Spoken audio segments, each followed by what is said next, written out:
Halo, Assalamualaikum warahmatullahi wabarakatuh. Perkenalkan, nama aku Intan Dinda Cahyani dari jurusan Ekonomi Pembangunan kelas 1A. Pada kesempatan kali ini, aku akan menjelaskan kepada kalian tentang betul, modal auxiliary.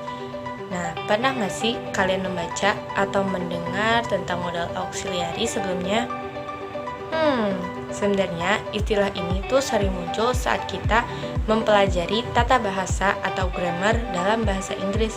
Namun, terkadang kita nggak pernah sadar bahwa kata-kata yang termasuk modal auxiliary itu sebenarnya sering kita aplikasikan dalam percakapan sehari-hari.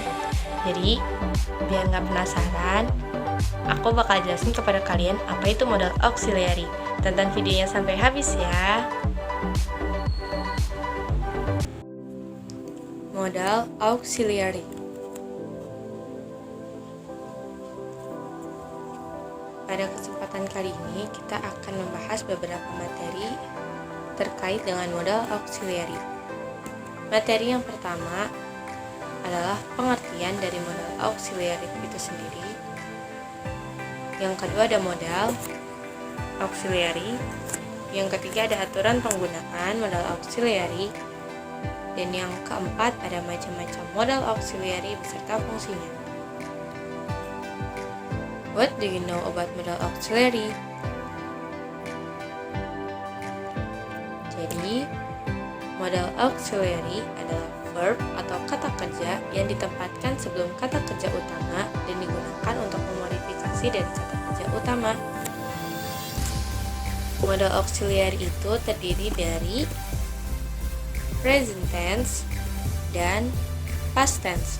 Present tense sendiri ada can, may, will, shall, must, need, ought to, and dare. Sedangkan di past tense-nya ada could, might, should, dan would.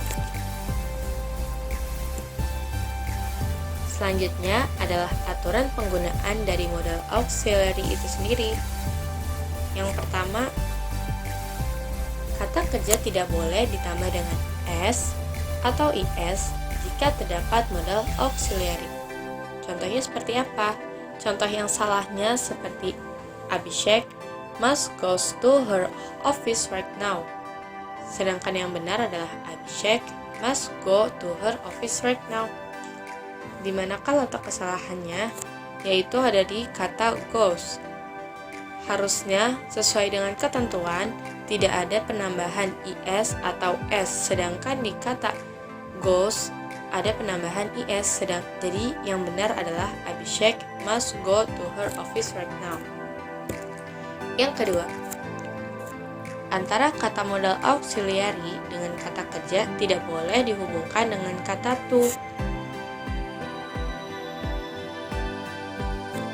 Contoh salahnya seperti they can to take this paper to that room.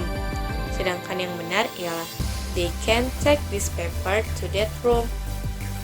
Di sini letak kesalahannya ada pada kata to setelah kata can. Karena can sendiri merupakan kata dari modal auxiliary. Jadi yang benar they can take this paper to that room. Langsung ke take this paper. Gak pakai to. Yang ketiga, jika modal auxiliary berbentuk lampau, maka kata kerja yang digunakan harus kata kerja pertama atau verb 1. Contoh yang salah seperti they would sing at the karaoke until midnight. Yang benar ialah they could sing at the karaoke until midnight. Letak perbedaannya adalah pada kata sang dan sing. Kita harus menggunakan verb 1 yaitu sing. Jadi yang benar adalah they could sing at the karaoke until midnight. Yang keempat, kalimat tanya dibentuk dengan menempatkan modal auxiliary di depan kalimat. Contohnya seperti can your mother speak English well? Atau bisa juga could you contact him last night? Seperti itu. Selanjutnya, aturan penggunaan yang terakhir ialah kalimat yang menyangkal dibentuk dengan menambahkan not sesudah modal auxiliary. Disingkat bisa jadi wouldn't, shouldn't, couldn't, can't, needn't, mustn't. Yang artinya sebelum disingkat ini would plus not, should plus not, could plus not, can plus not, need plus not, must plus not. Sedangkan disingkat berubah jadi seperti itu. Shall not sendiri disingkat menjadi shan't, dan will not disingkat menjadi won't. Contohnya seperti apa? Mother shan't atau won't give the money unless you beg her to give you some money.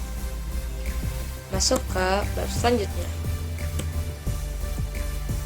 Penggunaan modal auxiliary sendiri ada 4. Yang pertama, sebagai willingness atau kemauan. Yang kedua, sebagai possibility atau kemungkinan. Yang ketiga, sebagai necessity atau kebutuhan. Dan yang terakhir, sebagai ability atau kemampuan. Macam-macamnya. Yang pertama, ability atau kemampuan. Kita bisa menggunakan kata can atau could. Jika kamu ingin mengungkapkan bahwa seseorang mampu melakukan sesuatu, maka kamu dapat menambahkan kata can sebelum meletakkan kata kerja. Contohnya seperti you can go to the beach if your parents allow you to go. Terus yang kedua, selain itu, kami bisa menggunakan modal could. Modal ini digunakan dalam konteks peristiwa lampau, namun juga dapat digunakan dalam konteks peristiwa saat ini. Ketika kita menggunakan modal could untuk peristiwa saat ini, maka kalimatnya akan menjadi lebih sopan, khususnya digunakan saat bertanya. Contohnya seperti, could you tell me the direction to the nearest bank? Lanjut yang kedua, willingness. Kita bisa menggunakan dua kata yaitu will atau would. Untuk will, kita bisa menggunakan jika seseorang mau atau melakukan sesuatu pekerjaan. Contohnya seperti he will pick me up this evening. Untuk yang would, kita bisa menggunakan untuk peristiwa saat ini. Maka kalimatnya akan jadi lebih sopan, khususnya saat bertanya. Contohnya seperti, would you say sorry for your mistake? Lanjut ke yang ketiga, necessity atau kebutuhan. Kita bisa menggunakan 3 kata, should dan shall. Should dan shall itu lebih dalam menekankan arti sebaiknya, sedangkan must itu lebih ke seharusnya. Jadi untuk contoh should, kita bisa memberikan contoh yaitu I think we should do it fast. Atau shall we go now? Untuk must, you must not cheating during the test. Yang terakhir ada possibility atau kemungkinan. Pada possibility atau kemungkinan, kita bisa menggunakan 2 kata modal auxiliary. Yang pertama ada may, yang kedua ada might. Untuk may, contohnya seperti may I go home now, atau he might be angry with you.